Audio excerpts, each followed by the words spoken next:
Class 12 chemistry के part 1 में last chapter है कोऑर्डिनेशन कंपाउंड।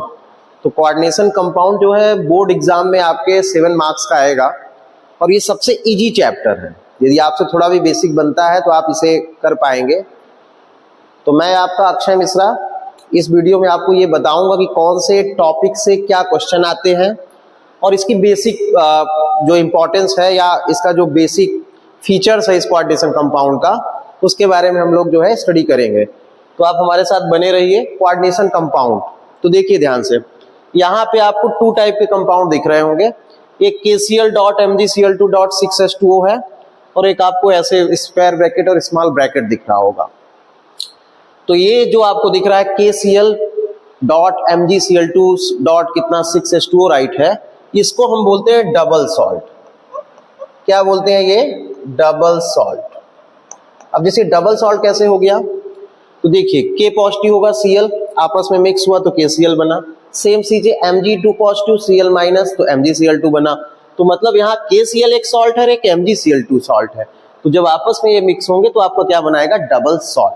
तो डबल सॉल्ट को यदि हम वाटर में डिसॉल्व करते हैं तो ये लूज करता है अपनी आइडेंटिटी, मतलब ये आयनाइज्ड हो जाता है, तो उसे हम क्या बोलेंगे? Double salt. अब देखिए यहाँ पे आपको ये कंपाउंड दिख रहा होगा, इसे हम बोलते हैं कोऑर्डिनेशन कंपाउंड। क्या बोलते हैं? Coordination compound. मतलब इसमें जो बॉन्ड होता है कोऑर्डिनेट बॉन्ड होता है। कोऑर्डिनेट बॉन्ड का मतलब है डेटिव बॉन्ड होता है। तो देखिए ध्यान से, इसको यदि हम वाटर में डिसॉल्व करेंगे तो ये अपनी आइडेंटिटी को रिटेन करता है। ये अपनी आइडेंटिटी क्या करता है? रिटेन करता है। तो उसे हम क्या बोलेंगे? कोऑर्डिनेशन कंपाउंड या कॉम्प्लेक्स कंपाउंड। और जो अपनी आइडेंटिटी क्या करता है? लूज करता है सोल्यूशन में, वाटर में, उसे हम क्या बोलेंगे? Double salt. तो बेसिक देखिए क्या है इसमें, आपको स्क्वायर ब्रैकेट दिख रहा होगा। स्क्वायर ब्रैकेट के जो बाहर आपको दिख रहा है इसे हम लोग बोलते हैं काउंटर आयन। क्या बोलेंगे? Counter ion. ये आपका S ब्लॉक का एलिमेंट होगा। मैक्सिमम कॉम्प्लेक्स कंपाउंड में ये आपको S ब्लॉक के मिलेंगे। तो ये आपका क्या है? Counter ion. फिर आप इधर आइए, यदि स्क्वायर ब्रैकेट के बाहर इधर भी लिखा है तो वो भी काउंटर आयन है। वो भी क्या है? काउंटर आयन है। तो जैसे आप इसमें देख रहे हैं तो Cl3 क्या है? आपका काउंटर आयन है।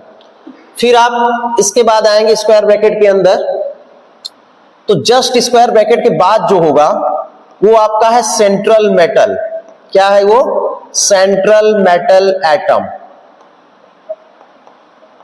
तो जैसे यहां पे आप देखिए कोऑर्डिनेशन मतलब जो आपको दिख रहा है स्क्वायर ब्रैकेट, उसके जस्ट बाद CO राइट है, तो वो क्या है? आपका सेंट्रल मेटल एटम। ये आपको मैक्सिमम कौन से ब्लॉक के मिलेंगे? तो आपको ये D ब्लॉक के मिलेंगे। D block and F block आपके उसमें जो सिलेबस में वो D ब्लॉक के ही मिलेंगे। तो आप उसमें क्वेश्चन भी था कि ट्रांजिशन मेटल जो है कॉम्प्लेक्स कंपाउंड क्यों बनाते हैं। तो देखिए यहाँ पे सेंट्रल मेटल एटम कौन सा होगा? स्क्वायर ब्रैकेट के जस्ट अंदर। अब स्क्वायर देखिए जो आपका ये दिख रहा है सेंट्रल मेटल एटम, ये जो है क्या करेगा? लोन पेयर इलेक्ट्रॉन को एक्सेप्ट करेगा। क्या करेगा? एक्सेप्ट करेगा।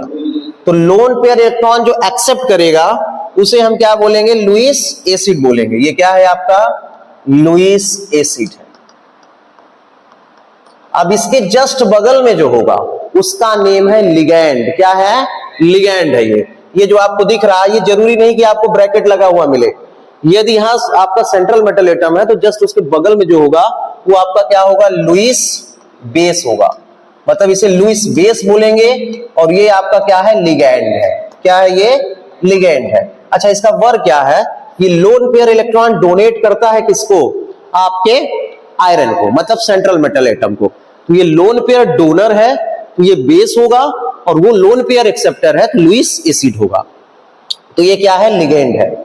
तो आप ये बेसिक चीजें तो समझ गए होंगे। फिर से देख लीजिए, जो कॉम्प्लेक्स कंपाउंड की हमें स्टडी करनी है उसमें आप ये देख रहे हैं कि स्क्वायर ब्रैकेट के जो बाहर है वो आपका क्या है? Counter ion.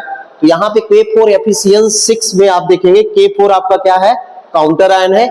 यहाँ पे देखेंगे तो Cl3 है। फिर आप देखेंगे कि यहाँ पे सेंट्रल मेटल एटम कौन सा है, तो आप स्क्वायर ब्रैकेट के जस्ट जैसे अंदर जाएंगे तो जो आपको यहाँ फर्स्ट मेटल मिलेगा वो D ब्लॉक का या F ब्लॉक का एलिमेंट होता है। तो वो क्या होगा? आपका सेंट्रल मेटल एटम।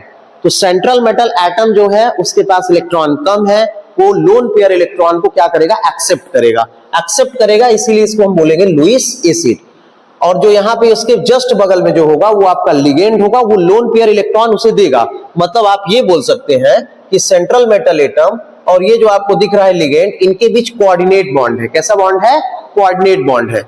तो ये यहाँ पे कोऑर्डिनेट बॉन्ड है। तो लिगेंड आपका क्या करेगा? लोन पेयर इसको देगा और जो Fe है आपका वो लोन पेयर को एक्सेप्ट करेगा। तो central metal atom lone pair electron क्या करेंगे? एक्सेप्ट कर रहे हैं, और जो आपका लिगेंड है वो लोन पेयर इलेक्ट्रॉन डोनेट कर रहा है। अब यहाँ पे देखिए ये Cn जो है 6 लिखा हुआ है, तो ये आपका क्या है? कोऑर्डिनेशन नंबर है। क्या है ये? Coordination number. तो जरूरी नहीं कि यदि 6 लिखा है तो वही कोऑर्डिनेशन नंबर होगा, ये जरूरी नहीं है। तो आप इस जो है गलतफहमी में नहीं रहेंगे। कोऑर्डिनेशन नंबर आइडेंटिफाई करने के लिए आपको राइट करना होता है number of ligand into denticity. Denticity का मतलब है जो लिगेंड है हमारे किस टाइप के हैं, मोनोडेंटेड है, न्यूट्रल है, बाइडेंटेड है, या हेक्साडेंटेड है, या पॉलीडेंटेड है। तो ये जरूरी नहीं कि यदि ये यहाँ 6 लिखा है तो उतना ही कोऑर्डिनेशन नंबर होगा। कोऑर्डिनेशन नंबर इक्वल टू होता है नंबर ऑफ लिगेंड इनटू क्या? डेंटिसिटी। फिर देखिए इधर आइए, ये आप समझ गए होंगे बेसिक चीजें क्या क्या है। अब इसमें आते हैं, तो देखिए यहाँ पे आप देख रहे हैं काउंटर आयन इधर है तो Cl3 है। ये जब इधर रहेगा तो यस ब्लैक का एलिमेंट आपको मिलेगा, और इधर रहेगा तो आपको निगेटिव वाले मिलेंगे। तो देखिए यहाँ Cl है आपका। अब यहाँ सेंट्रल मेटल की बात करेंगे तो ये कोबाल्ट सेंट्रल मेटल है। H2O NH3 ये क्या है? लिगेंड है। तो आप लर्न कैसे रखेंगे कि ये सेंट्रल मेटल एटम, मतलब स्क्वायर ब्रैकेट के जस्ट अंदर जो है वो सेंट्रल मेटल एटम है, उसके अंदर जितना भी कुछ है वो सब क्या है? लिगेंड है। क्या है? लिगेंड है। मतलब ये कोऑर्डिनेट बॉन्ड से CO से क्या है आपका? कोबाल्ट से अटैच्ड है। मतलब वहां पे जो बॉन्ड बना हुआ है वो क्या है? कोऑर्डिनेशन बॉन्ड है आपका। ये आपकी H2O लिगेंड है, NH3 क्या है? आपके लिगेंड है। तो बेसिक बातें क्या हुई कि जो हमारा कोऑर्डिनेशन कंपाउंड है वो बोर्ड एग्जाम में 7 मार्क्स का आएगा। इसमें से 2 मार्क्स फिक्स है कि जो है IUPAC नॉमेनक्लेचर आएगा। क्या आएगा? IUPAC नॉमेनक्लेचर आएगा। फिर इसके बाद इसमें आप देखेंगे बेसिक चीजें क्या है। तो जैसे आप एक कॉम्प्लेक्स कंपाउंड बनाइए, एक डबल सॉल्ट बनाइए। डबल सॉल्ट हम किसको बोलते हैं? जैसे मोहर सॉल्ट है, तो डबल सॉल्ट का मतलब है कि ऐसा कोई सॉल्ट जिसको हम वाटर में डिसॉल्व करें या एक्वस सॉल्यूशन में अपनी आइडेंटिटी लूज कर दे, उसे हम क्या बोलेंगे? Double salt. और जो हम कॉम्प्लेक्स कंपाउंड या कोऑर्डिनेशन कंपाउंड हम किसको बोलेंगे? तो ऐसा कोई कंपाउंड जिसको वाटर में जाने पे वो अपनी आइडेंटिटी को रिटेन करे, वो आपका क्या है? Complex compound. तो एग्जांपल आप ये बता सकते हैं KCl MgCl2.6H2O मोहर सॉल्ट है आपका एलम है, वो सब आपके क्या है? आपके डबल सॉल्ट है। और जो है कोऑर्डिनेशन कंपाउंड किसको बोलते हैं? जो अपनी आइडेंटिटी को क्या करता है? रिटेन करता है। और ये अपनी आइडेंटिटी क्या करता है? वहां पे लूज करता है। तो डबल सॉल्ट लूज कर रहा है और ये अपना क्या कर रहा है? रिटेन कर रहा है। रिटेन करने का मतलब ऐसा है कि यदि आप इसको वाटर में डिसॉल्व करेंगे ना तो आपका क्या बन जाएगा? यहाँ पे बन जाएगा 4K पॉजिटिव प्लस, ये पूरा रहेगा। जैसे यहाँ पे बना है FeCl6, ठीक है? तो ये पॉजिटिव होगा तो ये क्या हो जाएगा? आपका निगेटिव हो जाएगा। तो मतलब ये अपनी आइडेंटिटी रिटेन करेगा, वो अपनी आइडेंटिटी क्या करेगा? लूज करेगा। तो ये क्या था? बेसिक इंट्रोडक्शन ऑफ क्या? आपका कोऑर्डिनेशन कंपाउंड। फिर इसमें 2 इंपॉर्टेंट टॉपिक और है। इसमें जो है एक बार्नर थ्योरी है, और सेकंड जो है आपका है बैलेंस बॉन्ड थ्योरी, और थर्ड जो है क्रिस्टल फील्ड थ्योरी। तो 2 नंबर हमने आपको बताया किससे आ सकता है? आपके IUPAC नेम से।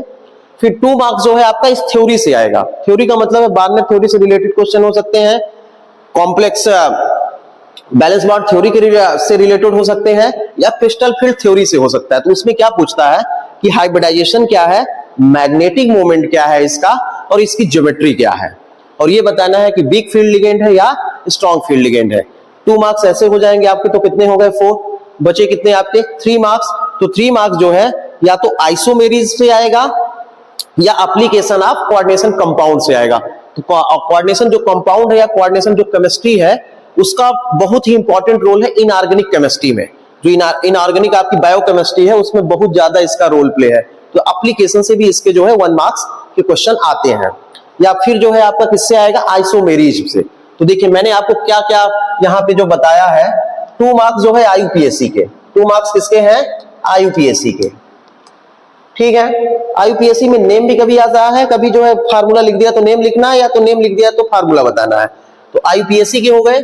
फिर मैंने बताया बैलेंस बॉन्ड थ्योरी, मतलब जो थ्योरी दी है 3, उसमें से 2 मार्क्स हो गए। आपका कौन कौन सा है? बार्नर की थ्योरी है, बैलेंस बॉन्ड थ्योरी है, क्रिस्टल फील्ड थ्योरी है। फिर आप आएंगे तो 2 मार्क्स मैंने आपको बताया है कि किससे आएगा, आइसोमेरिज्म से। आइसोमेरिज्म हो गया, या आपका क्या हो गया कि जो ये बेसिक डिफिनीशन है कि होमोलेप्टिक क्या है, बाइडेंटेड लिगेंड क्या है, मतलब बेसिक डिफिनीशन से आ सकता है।